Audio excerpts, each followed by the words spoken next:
3. Bestwood winding wheel. Oh, watch its dance. Always repeating, always shifting, heel to toe, is not just a seeing. There is the push, the smooth whisper of the past, the down depths below, the knowing of the sky, and the voice of the man that helps it stay in tune. So this will be Bestwood Country Park over to Linby today. Check your feet, it's going to be a bit muddy at times. There might be a bit of squelch. There's a few kind of bits of clinker, really heavy gravel. I think the forecast is pretty good. If you skedaddle early, let me know. Okay. So we're going to start off with what's your name? Kev. Who's going to show us around the winding engine house. Many thanks. That's absolutely brilliant. Problems. And then we'll meet at the Dynamo House for tea, coffee, cake, and then we'll start off on the walk about 12:30ish, something like that. Yep.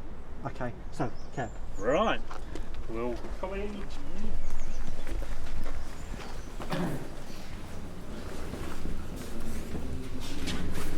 Right, welcome to the winding house.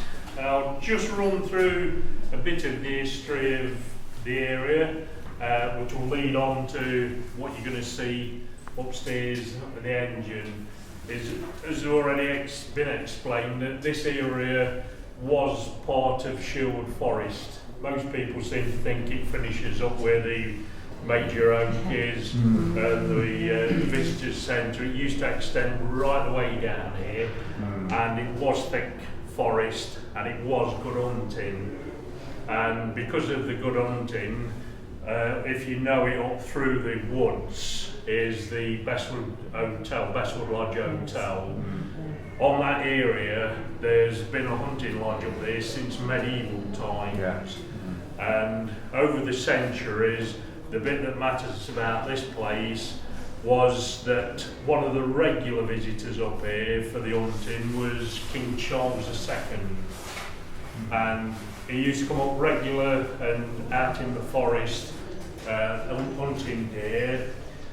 One of his other pastimes when he wasn't out hunting deer was a young lady called Nelwyn.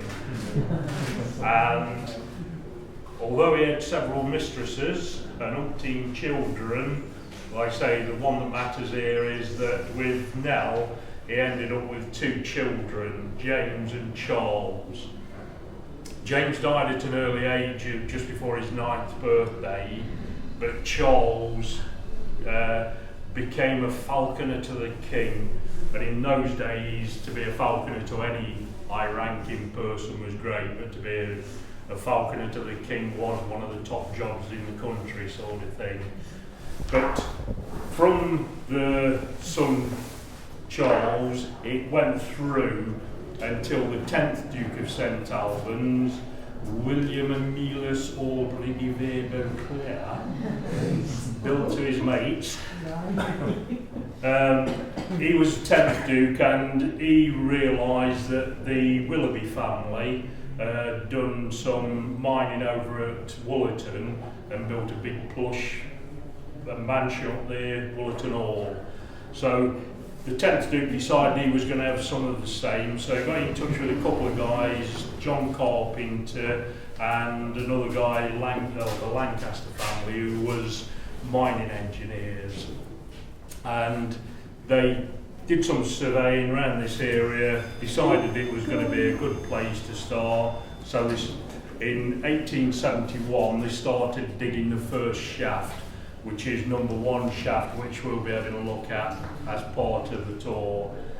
It was up and running, more or less hoisting buckets of coal up until the engine was installed in 1876.